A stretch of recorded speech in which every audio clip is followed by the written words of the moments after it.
Bismillahirrahmanirrahim. Assalamualaikum warahmatullahi wabarakatuh. Perkenalkan, nama saya Yudi Haryadi, NIDN 2116067501. Saya mengampu mata kuliah Bisnis dan Keuangan Mikro Islam di Prodi Ekonomi Syariah, Fakultas Agama Islam, Universitas Muhammadiyah Bandung. Perlu diketahui bahwa mata kuliah ini adalah mata kuliah wajib dengan bobot 2 SKS dan diberikan di semester 4 di mahasiswa ekonomi syariah. Dan juga gambaran dari mata kuliah ini yaitu membahas berbagai isu strategis yang berkaitan dengan sektor usaha mikro dan juga lembaga keuangan mikro syariah. Fokus utama terletak pada pemahaman mendalam mengenai dinamika, tantangan, potensi pengembangan sektor UMKM dalam perspektif kewirausahaan Islam.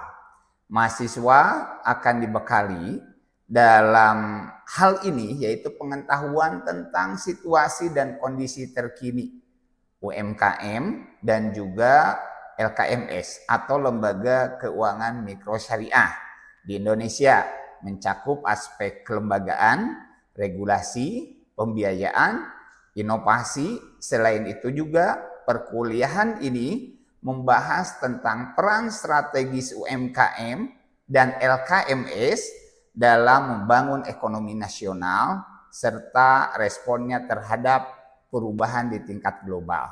Pada akhir perkuliahan, mahasiswa juga diharapkan akan mampu menganalisa perkembangan UMKM dan LKMS di Indonesia secara kritis, serta merumuskan strategi pengembangan yang relevan dan kontekstual dalam kerangka ekonomi Islam, baik dalam skala nasional ataupun secara global.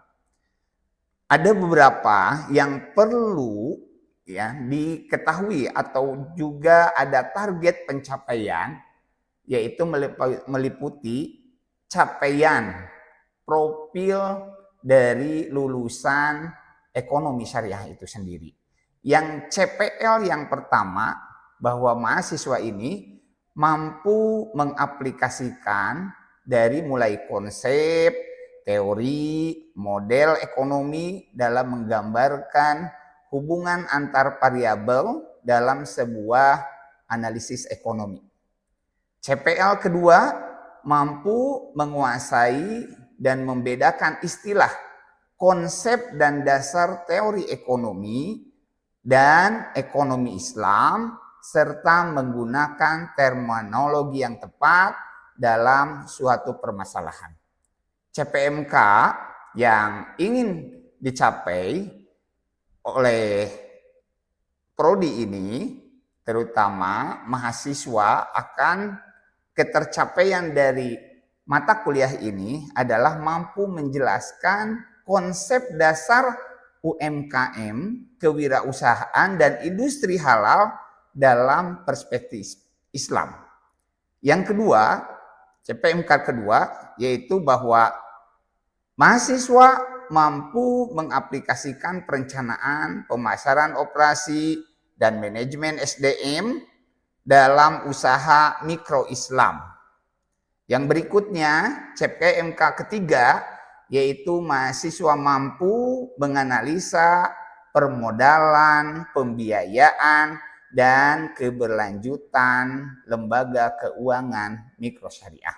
Adapun sub CPMK dari mata kuliah ini, yang pertama menjelaskan gambaran kondisi UMKM dalam industri halal dan tantangan global. Kedua, mengidentifikasi karakter wirausaha, pengusaha, pemimpin, leader, organisasi bisnis. Yang ketiga, sub CPMK-nya adalah menemukan ide dalam membangun bisnis, inovasi, dan kreativitas.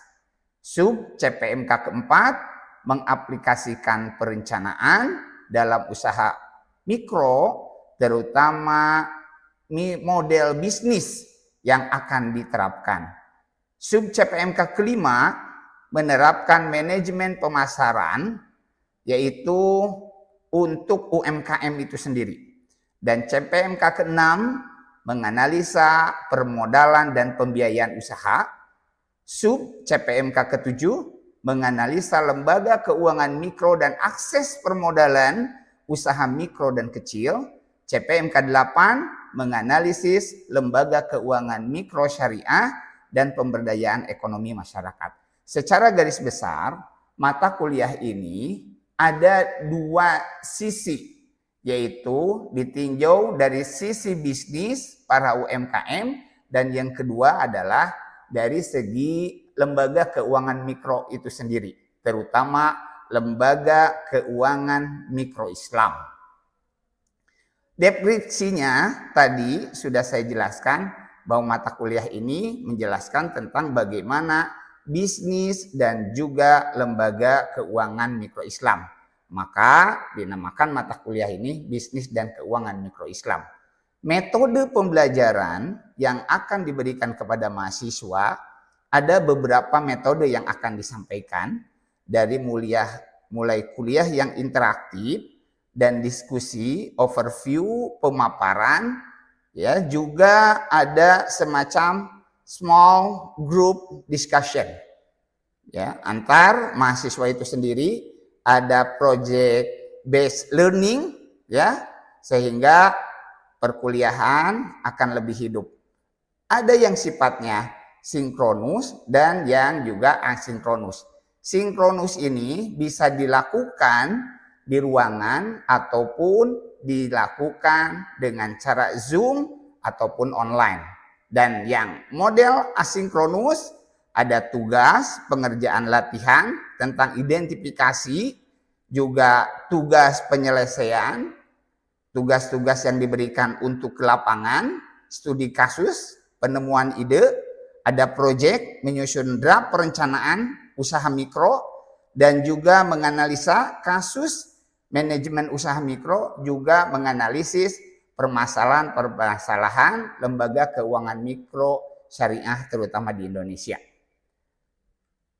Begitu gambaran tentang rencana pembelajaran semester yang akan disampaikan selama 14 kali pertemuan. 7 kali pertemuan, setelah itu ke-8 adalah UTS, dan bisa dalam bentuk proyek. Pertemuan 9 sampai pertemuan 15, dan diakhiri dengan UAS ataupun ada proyek. Disesuaikan sesuai dengan kontrak belajar dan silabus yang ada bersama mahasiswa. Terima kasih. Bismillahirrahmanirrahim. Assalamualaikum warahmatullahi wabarakatuh. Waalaikumsalam warahmatullahi wabarakatuh. Teteh, gimana kabarnya hari ini, Teteh? Alhamdulillah. Alhamdulillah. Rekan-rekan sekalian, hari ini siapa yang nggak masuk? Absennya gimana? Udah di absen nggak? Siapa? Oh, Pomesi ya. Sama Rani ya. Yang lain absen online seperti biasa di Mentari. Nanti juga Pak Yudi absen di Mentari ya. Baik ya. Rekan-rekan mahasiswa, hari ini adalah pertemuan ketiga kita. Setelah pertemuan pertama, kita jelaskan tentang silabus dan kontrak belajar. Pertemuan kedua tentang overview ya, bisnis di Indonesia. Dan sekarang yang ketiga adalah mengenai materi menemukan ide bisnis, kreativitas, inovasi, dan juga nilai-nilai syariah. Nah, mata kuliah ini adalah mata kuliah wajib bagi Anda. Ya, pertemuannya secara keseluruhan adalah 16 kali ya untuk mata kuliah bisnis dan keuangan mikro Islam. Pada pertemuan ketiga ini kita akan sama-sama sharing ya. Metode pelajarannya untuk hari ini Pak Yudi inginkan diskusi yang interaktif, aktif dari kalian ya. Baik, ya. Nah, ada pertanyaan untuk mengawali ini. Apa yang dimaksud dengan ide bisnis? Silakan, ada yang mau jawab? Boleh siapa aja. Zulfahmi. Ya, apa yang dimaksud dengan ide bisnis? Ide bisnis itu seperti ada pikiran yang ingin melakukan bisnis, Pak. Pikiran. Ya, timbul di pikiran gitu. Ingin melakukan Bisnis. bisnis, pikiran katanya ya. Ide bisnis tuh. Duh, ini nggak ada ya. Baiklah, nggak apa-apa, merah. Yang kedua, Konsep tentang suatu produk atau jasa. konsep Awal, Pak. konsep awal tentang apa? Suatu produk. Nah. Terus Yasmin, 3 aja dulu. Gagasan yang bisa menghasilkan, waduh ini anak-anak menghasilkan keuntungan. Aduh, kelihatan nggak? Sama nggak kelihatan ya? Ya, nah, menghasilkan keuntungan. Baik ya, kita lihat apa benar apa salah. Nah, ternyata ketika berbicara apa itu ide bisnis, ini merupakan benar menurut teman-teman tadi. Gagasan oke. Konsep ya. Pemikiran juga ya. Ini yang menjadi dasar terciptanya usaha dengan nilai ekonomi yang tinggi. Jadi dalam perspektif Islam, bisnis itu bukan hanya mencari keuntungan ternyata. Begitu ya. Nah, karena ide bisnis itu akan bernilai ekonomi tapi juga berkah.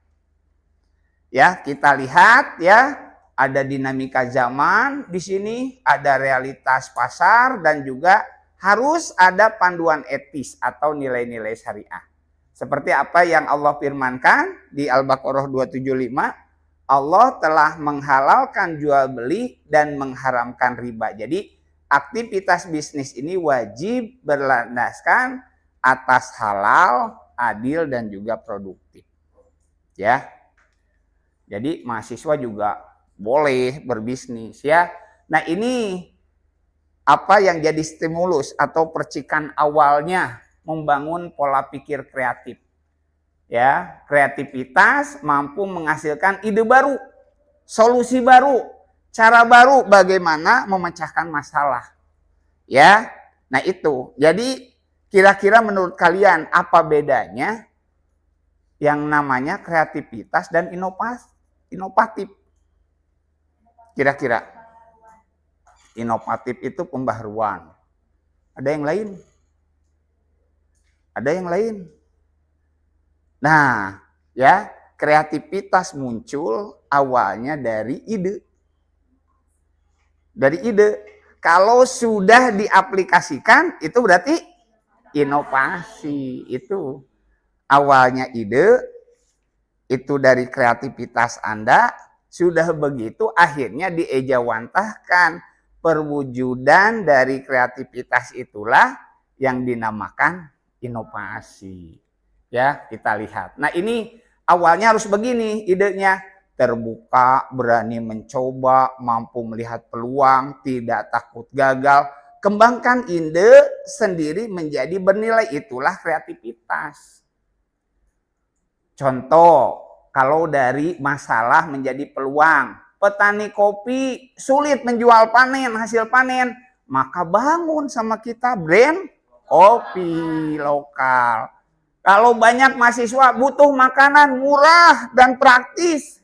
Maka misalkan ada bisnis catering. Kalau banyak UMKM belum terhubung ke dunia digital, maka buka jasa digital.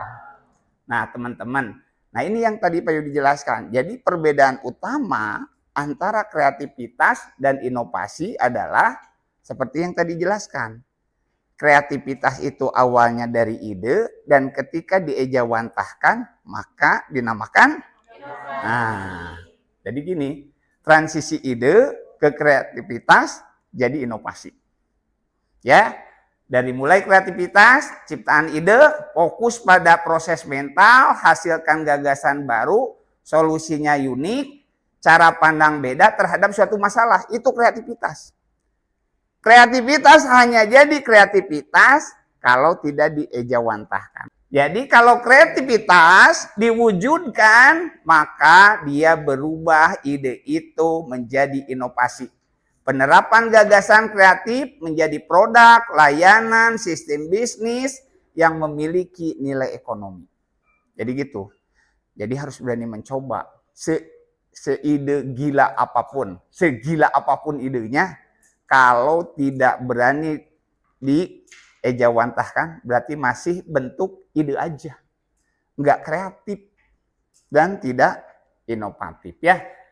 Nah, ini pilar inovasi itu ada inovasi produk ya, ada inovasi proses, ada inovasi model bisnis. Nah, Pak Yudi nanya, kalau inovasi dalam bentuk produk contohnya apa? Padahal contohnya produk aja. Makanan, benar. Kayak produk ya, kayak apa? Keripik. Kan banyak ya, tapi karena di situ ada inovasi, akhirnya kreatif. Ada gedingan keripik apa? Bayam, keripik maici. Padahal isi nama eta sama, bahan dasarnya sama. Tapi ketika ada ide kreatif di situ, maka berinovasi. Jadi keripik maici dengan level sampai 10, kan keren. Nah, kalau sekarang ke proses. Pengelolaannya. Ada flowchart, tadinya tradisional, akhirnya model pabrikasi, ada proses.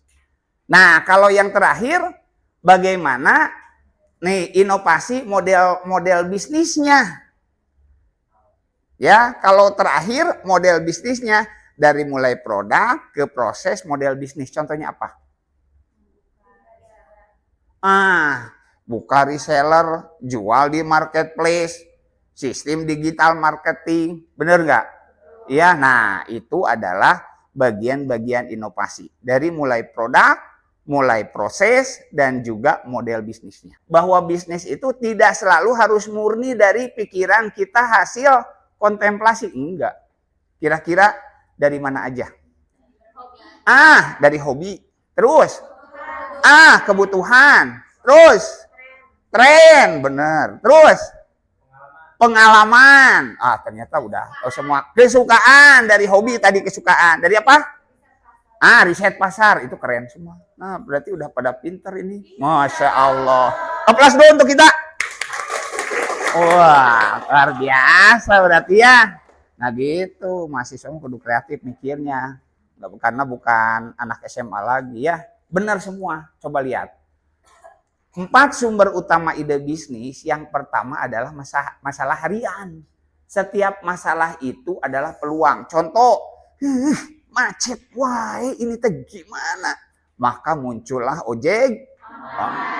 Itu kan dari masalah. Saya itu susah banget mau mencuci kemana. Kerja harian penuh, kuliah terus-terusan. Maka ide bisnis muncul.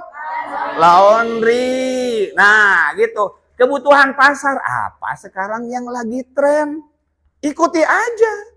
Begitu ya. Makanan sehat, produk terjamin, layanan digital ini.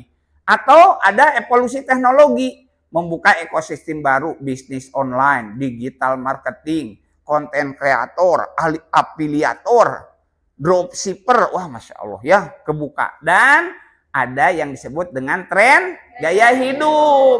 Pergeseran cara masyarakat hidup.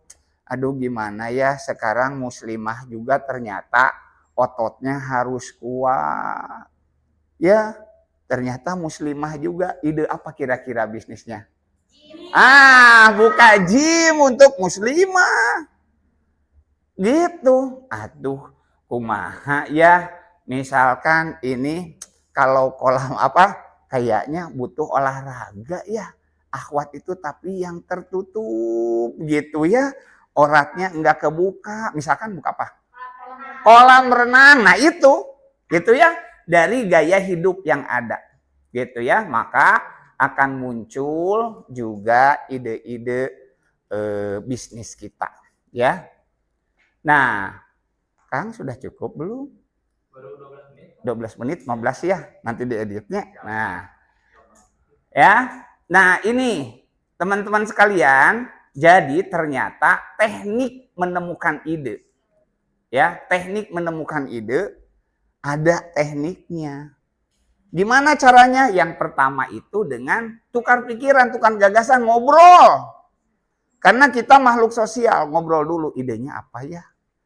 Gitu ya. Kadang-kadang kalau nggak brainstorming, kita mentok ya. Kita mau bisnis apa? Maka kalau dengan brainstorming, gagasan, kritik, ide awal, saring memilih yang terbaik. Itu yang pertama. Nih. Yang kedua, tadi yang kata siapa? Zahra ya? Kata siapa teh? Paradila. Enggak, siapa? Ananda. Lupa Pak Yudi, maaf. Ya. Sama Ananda, Pak, riset pasar. Nah ini perlu. Kita turun ke lapangan, ya, mengamati kebutuhan. Kalau pasar tradisional, banyak scroll di marketplace, boleh. Lihat media sosial, maka kita akan punya ide. Setelah kita observasi pasarnya, apa sih yang dibutuhkan oleh pasar, begitu ya? Kan ini bercerita tentang tekniknya. Ya, nah berikutnya analisis tren, pantau pergerakan pasar masa kini, bisnis digital, tren halal, ekobisnis, jasa kreatif. Sekarang kita lebih gampang, ada yang disebut dengan Google Trends. Kita tinggal tanya Google Trends sekarang yang lagi happening apa, kita ikuti saja. Yang istilahnya kita sudah tahu ya kemampuan kita di mana setelah kita SWOT. Strength, weakness, opportunities, treatment. Kekuatan kita di mana? Benar nggak? Kelemahan kita di mana? Peluangnya seperti apa? Yang akan jadi ancaman apa? Ketika kita mampu memitigasi itu semua, maka peluang kita sukses itu akan besar. Ya, ini analisis tren. Dan akhirnya kita bisa modifikasi produk, kembangkan inovasi dari produk yang sudah ada. Misalkan dari pisang goreng jadi pisang coklat keju, dari kopi biasa jadi kopi kekinian. Apalagi kira-kira yang dimodifikasi produk? Halo?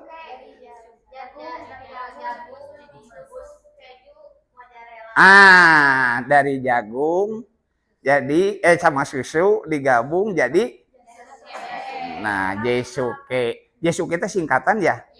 Jagung, susu. Itu juga bagian modifikasi produk. Baik ya, kita lanjut. Nah, kalau kita lihat Kompas Etik Prinsip Bisnis ya. Ini spidolnya ya nggak ada, biasanya Pak Yudi nulis ya. Jadi kalau lihat Kompas Etik Prinsip Bisnis dalam syariah, maka 4 hal ini yang harus diperhatikan. Ya, yang pertama itu maslahat dulu kan.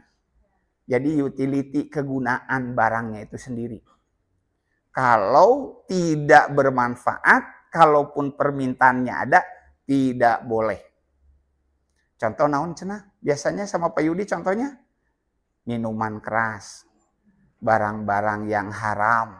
Kalaupun permintaannya banyak, tapi kalau itu menyalahi etika Islam, maka tidak boleh. Jadi yang pertama, apa yang perlu diperhatikan? Maslahat dulu. Ya, karena lawan maslahat berarti mudorot. Ya, jangan sampai kita memberikan mudorot kepada pelanggan atau customer ya. Yang kedua halal, ini inti usaha. Produk, bahan baku ya, supply chain, rantai halalnya harus kita jaga. Dari mulai bahan baku, proses, sampai distribusi, pastikan kehalalannya. Yang berikutnya adalah thayyib, berarti baik kualitasnya.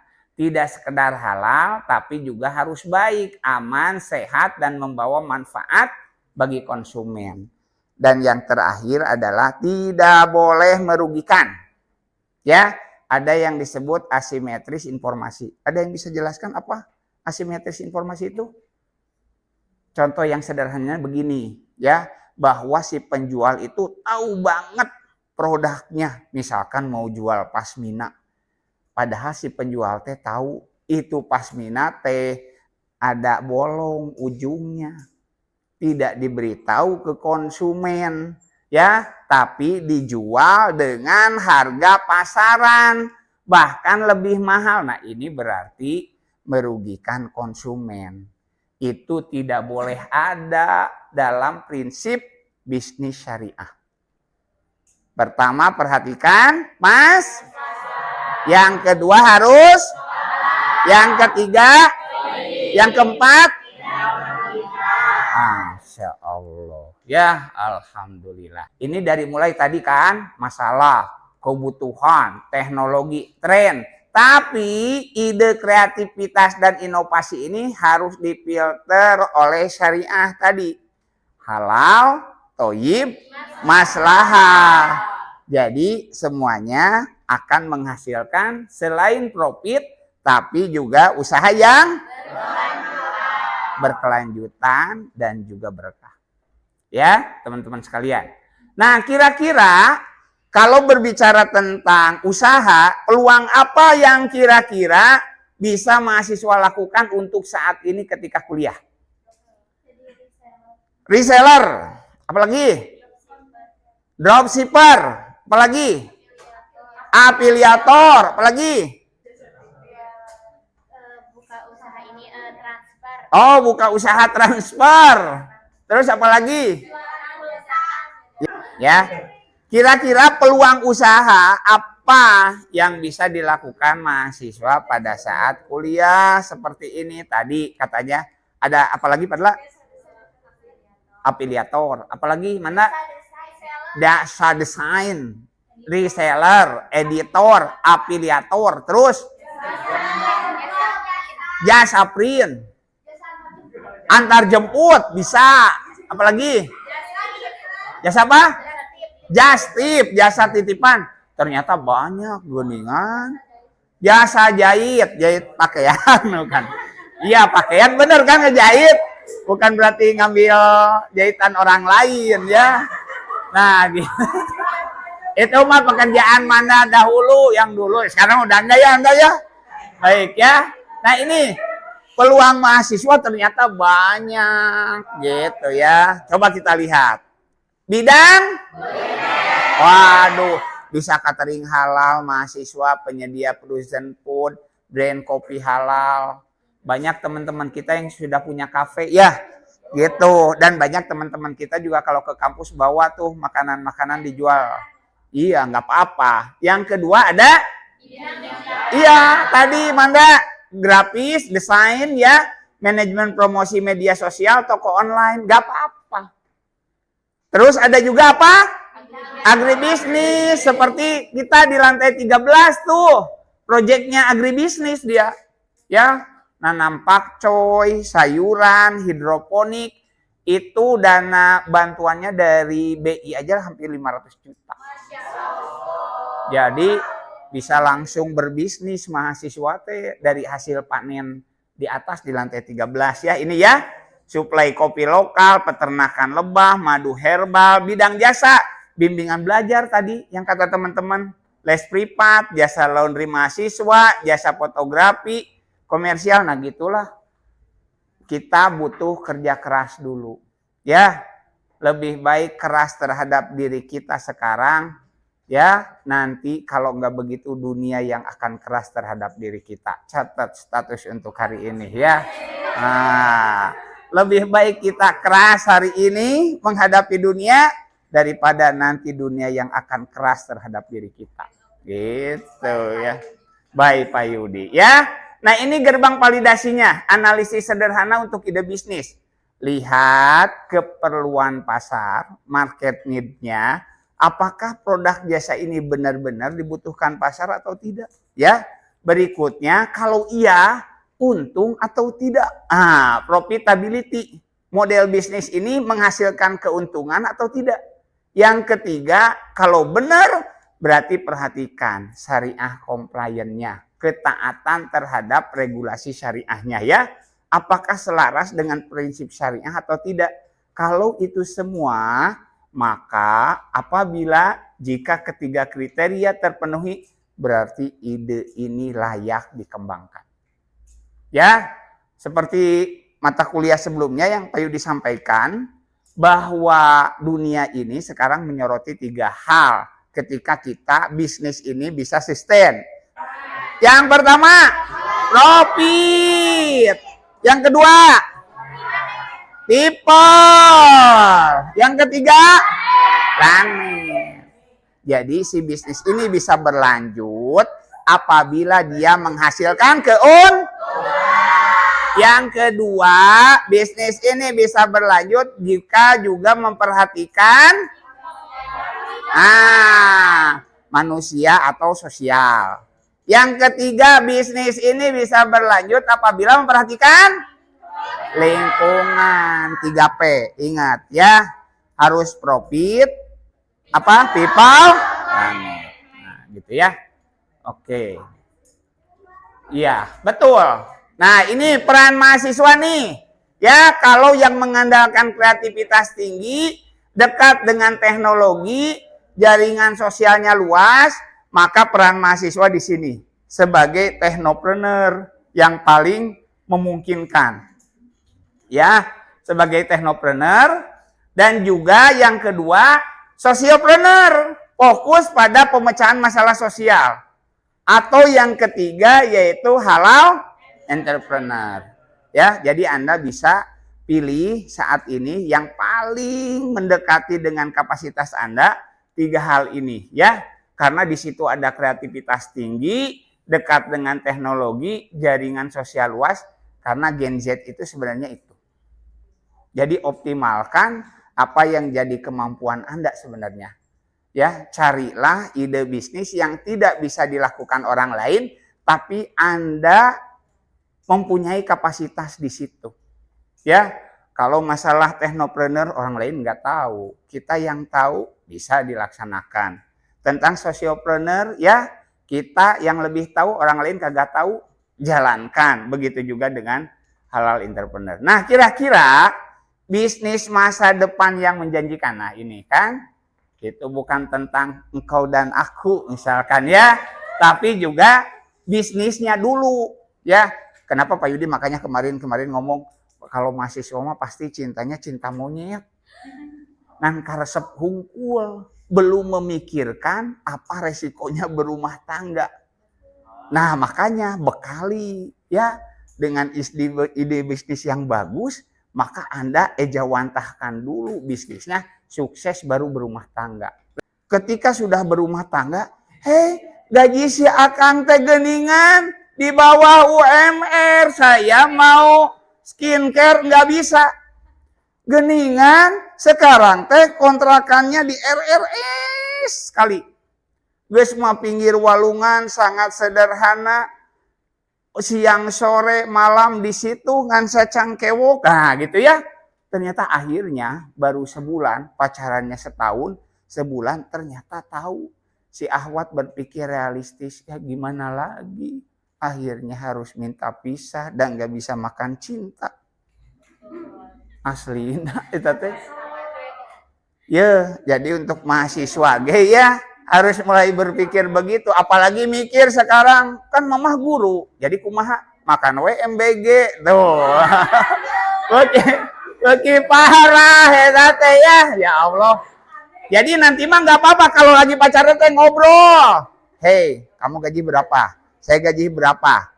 Ya, kapan punya target punya rumah? Kapan punya kendaraan? Kapan punya anak? Kumaha untuk tabungan? Harus realistis.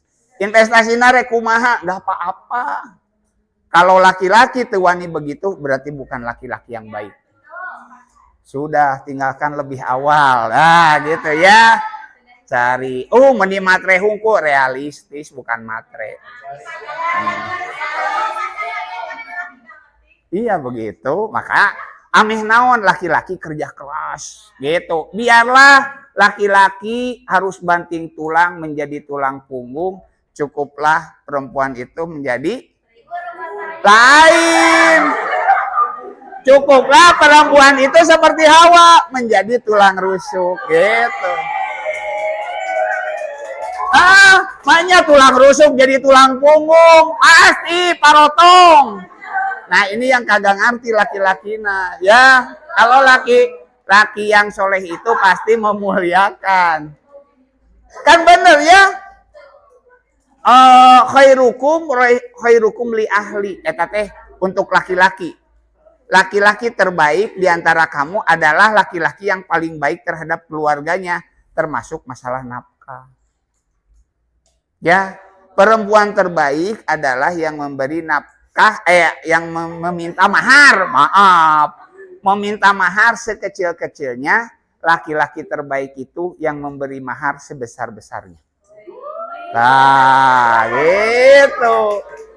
Nah, guys, ayeuna mah kita bicara dulu bisnis. Bisnis masa depan, ya.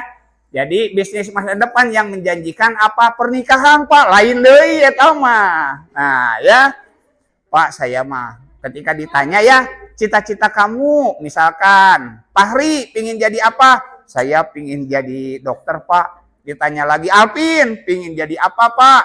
Saya pingin jadi tentara, Pak. Nah, yang perempuan, kalau Dalpa pingin jadi apa? Saya pingin jadi miliarder, Pak. Nah, Adit, apa teh ditanya si Samba sama pingin jadi apa? Jadi istri Dalpa, Pak. Jadi karena Dalpa jadinya lain. Sebab Dalpanya pingin punya cita-cita ingin jadi miliarder, Samas ingin jadi suami Dalpa. Biar naon? Nah, biar hartanya pindah ke Samas. Cerdas si Samas? Ya, luar biasa. Jadi batur mah cita-cita yang yuk. Kalau masih Samas mah gitu, ya. Cita-citanya Samas apa? Jadi suami Dalpa. Karena naon deh ya udah jadi miliarder ceritanya. Sok atuh balik lagi sini. Bisnis masa depan yang menjanjikan. Nikah tuh itu makan kabuktian itu mah. Si Ananda mah apalagi sok bener aslina ini mah apa? Kuliner. Apa? Apa? Apa tuh? Najwa pendidikan. Oh, kesehatan, cenah bisnis kesehatan. Apalagi travel, pendidikan, apalagi ISPA apa ISPA? Desainer ISPA apa? Apa? Baju, bisnis baju. Kalau Dina Ragawati bisnis tulang. Oh, daur ulang cenah. Resep daur ulang. Jadi ieu mah naon teh juragan rongsok. Nah. Aing ngagelis-gelis jadi juragan rongsok. Yang daur ulang, aduh aing mah. Tuh, aduh Gusti. Ya, karena si Farhan daur ulang tuh, Dita mana si Farhan? Udah masuk? Oh, ada tuh daur ulang tuh. Kami jadi kasep, ya. Nah, bisnis masa depan. Nah, ini lihat tuh. Jadi, ternyata di masa depan itu ada yang kaitannya yang tadi kata Pak Yudi ya. Potensinya unik, sebagai wirausahawan, kreativitas tinggi, kedekatan dengan teknologi, jaringan sosial yang luas, maka sebenarnya yang paling memungkinkan, yang pertama yang berkaitan dengan teknologi. Ini nggak akan pernah selesai, karena memanfaatkan inovasi teknologi itu memecahkan masalah pasar lebih efisien. Betul aslina gitu ya. Anda biasanya harus banting tulang tiap hari berangkat, sekarang mah alih-alih sistem IT diem lah di mana we, asal ada tempat apa yang ada internetnya, dia bisa kerja di mana aja, di kafe, di gunung, bahkan dia di rumah, bari ngurus anak dan sebagainya. Bisnis ini, teknopreneur ini luar biasa inovasi teknologi saat ini. Ya, nah ini. Yang kedua, socialpreneur, membangun bisnis yang menyelesaikan masalah untuk masyarakat yang lain. Selama ini prinsip Pak Yudi ya, selama kemiskinan itu masih ada, maka socialpreneur ini akan terus dibutuhkan. Basnas berkembang, LAS berkembang, benar nggak? NGO berkembang, yayasan-yayasan sosial berkembang. Nah itulah bagian kerja dari socialpreneur. Jadi kalau Anda bekerja di bidang sosial jangan merasa rendah diri. Justru kita membuka peluang, beramal juga kita mendapatkan pendapatan. Ya. Dan berikutnya, nah ini halal entrepreneur. Memimpin industri dengan menjamin kepatuhan syariah dari hulu ke hilir, memberikan rasa aman bagi konsumen muslim. Prinsip Pak Yudi begini, ya, lebih baik kita jadi semut daripada jadi ekor gajah. Ngerti nggak? Ngerti nggak? Kalau semut lengkap, ada kepala, ada badan, ada ekor, ada segala, bener nggak? Tapi kecil. Tapi kita jadi ekor gajah di perusahaan gede, tapi diinjak-injak sama orang lain. Yes, mendingan mulai merintis jadi entrepreneur. Ya, jadi semut tapi punya kepala sendiri, badan sendiri, kerja sendiri. Udah begitu baru bertransformasi terus jadi gede, jadi gede, jadi gede. Dan akhirnya jadi gajah. Ya, jadi ternyata di dunia itu kira-kira nih, tahu nggak hewan apa yang umurnya ribuan tahun? Lain, salah, banyak kucing. Kucing mah 1 tahun 2 tahun tingali, guys. Naon? Lain. Apa? Dinosaurus sudah nggak ada. Ada, oke, Pak Yudi punya. Dina diurus. Ada Dina diurus. Paus lain. Kadal, banyak kadal. Ya, tahu nggak? Anda akan kaget. Yang umurnya sudah ribuan tahun, yang sampai saat ini bukan. Kecoa, benar. Kira-kira menurut kalian kenapa kecoa nggak seribuan tahun sampai sekarang masih ada? Lain, bisa terbang. Ya, ada juga nih, ayat tulisan di videonya, grup musik Superman is dead, tuh. Padahal bisa ngapung. Intinya apa? Mampu beradaptasi di segala keadaan. Ya, mampu beradaptasi di segala keadaan. Eta bisnismen yang terhebat. Seorang entrepreneur itu akan selalu menyesuaikan dengan keadaan. Ya, kalau tidak bisa menyesuaikan dengan keadaan, maka mati kalaupun perusahaan itu besar. Dinosaurus teh ageng, ye, neng, akang, gelis, tapi tetap baik. Ya, maung itu tetap hebat, Pak Raja Hutan, tapi suatu saat juga punah. Ya, nah inilah ya, ternyata kita harus adaptasi seperti kecoa. Tuh, tingali. Nggak tahu, nanti saya tanya ke kecoa ya. Kecoa punya teman yang lain nggak? Nah ya, nah ini tantangan inkubasi. Oke, kita udah tahu yang terakhir. Jadi kesimpulannya ya, bahwa ide bisnis itu dasar dari terbentuknya sebuah usaha. Nah, jadi ide sehebat apapun kalau tidak diejawantahkan maka bukan kreativitas. Tidak akan menghasilkan inovasi apapun. Ya, tapi ide sejelek apapun menurut orang lain tapi bisa diejawantahkan dan menghasilkan profit, itu ide brilian. Ya, nih. Yang kedua, kreativitas itu menghasilkan ide baru, inovasi mewujudkan ide tersebut menjadi bisnis yang nyata.